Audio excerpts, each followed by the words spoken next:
ভাৰতক বিৰোধিতা কৰি অহা বাংলাদেশৰ বাবে এটা নতুন বিপদ আৰু এই বিপদৰ পৰা মুক্তি পোৱা নাই বাংলাদেশ। বিগত কেইবাটাও দশকৰ পৰা বাংলাদেশত ম্যানমাৰ সীমান্তৰ পৰা প্ৰৱেশ কৰি আহিছে ৰোহিংগিয়া আৰু এইবাৰ প্ৰায় ৬০,০০০ ৰোহিংগিয়া নাগৰিক প্ৰৱেশ কৰিছে বাংলাদেশৰ ভূখণ্ডত। ম্যানমাৰৰ ৰাখাইন প্ৰদেশত ম্যানমাৰৰ বিদ্ৰোহী গোট আৰাকান আৰ্মিয়ে সম্পূৰ্ণ নিয়ন্ত্ৰণলৈ নিয়াৰ পাছতেই এতিয়া বাংলাদেশলৈ স্ৰোত বৈছে ৰোহিংগিয়াৰ। অৰ্থাৎ বাংলাদেশত প্ৰৱেশ কৰিছে ৰোহিংগিয়া মুছলমান।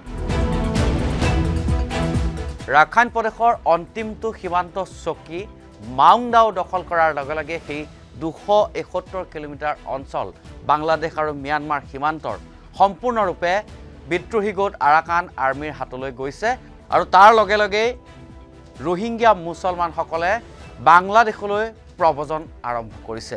এটা বৃহৎ সংখ্যক প্ৰব্ৰজন বাংলাদেশলৈ সংঘটিত হৈছে। কিন্তু প্ৰশ্ন হয়, বাংলাদেশলৈ প্ৰব্ৰজন কৰা এই ৰোহিংগিয়াসকলক বাংলাদেশে কি ধৰণে ৰাখিব?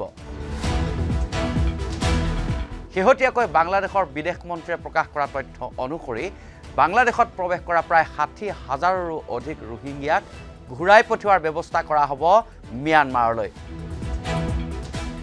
একেদৰে সন্দেহ কৰা হৈছে যে ম্যানমাৰৰ পৰা বাংলাদেশত প্ৰৱেশ কৰা প্ৰায় ৬০,০০০ যি ৰোহিংগিয়া আছে, এই ৰোহিংগিয়াসকলে ভাৰতত প্ৰৱেশ কৰিব পাৰে নেকি? কিয়নো বাংলাদেশ সীমান্তৰ সৈতে উত্তৰ পূবৰ কেইবাখনো ৰাজ্যৰ সীমান্ত স্পৰ্শ কৰি আছে।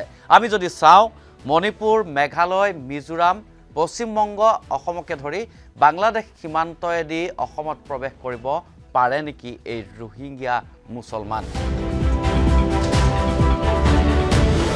অতি উদ্বেগজনক খবৰ যে যি সময়ত ভাৰত বাংলা সীমান্তত BSFৰ দৰে সশস্ত্ৰ নিৰাপত্তা বাহিনীয়ে প্ৰতিনিয়ত নজৰ ৰাখিছে, সেই সময়তে কিন্তু অসমলৈ আহি আছে বাংলাদেশী নাগৰিক। ইতিমধ্যে আমি কৈছিলোঁ যে সোণাপুৰৰ কচুতলিত দুজন বাংলাদেশী নাগৰিকক স্থানীয় লোকে আটক কৰিবলৈ সক্ষম হৈছিল আৰু তেওঁলোকৰ পৰা প্ৰকাশ পাইছিল যে সীমান্তৰ পৰা কেনেকৈ অসমত প্ৰৱেশ কৰিব পাৰি। অতি সহজেই মাত্ৰ ২০,০০০ টকা প্ৰদান কৰি দালালক দুজনকৈ বাংলাদেশী নাগৰিকে অসমলৈ প্ৰৱেশ কৰিছিল। আৰু সেই সূত্ৰে যদি চাবলৈ যোৱা যায়, তেনেহ'লে এই ৰোহিংগিয়া মুছলমানসকল যে অতি সহজে অসমত প্ৰৱেশ কৰিবলৈ সম্ভৱ তেওঁলোকৰ বাবে, তাত কোনো সন্দেহ নাই। ম্যানমাৰৰ পৰা প্ৰৱেশ কৰা ৰোহিংগিয়া এতিয়া বাংলাদেশৰ বাবে এটা বোজা হৈ পৰিছে।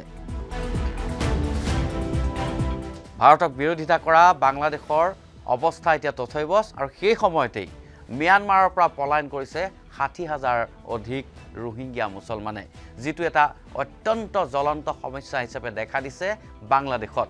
সমান্তৰালভাৱে অসম তথা উত্তৰ পূৰ্বাঞ্চলৰ বাংলাদেশ সীমান্তৱৰ্তী ৰাজ্যসমূহৰ বাবেও কিন্তু এটা চিন্তাৰ বিষয় হিচাপে পৰিগণিত হৈছে।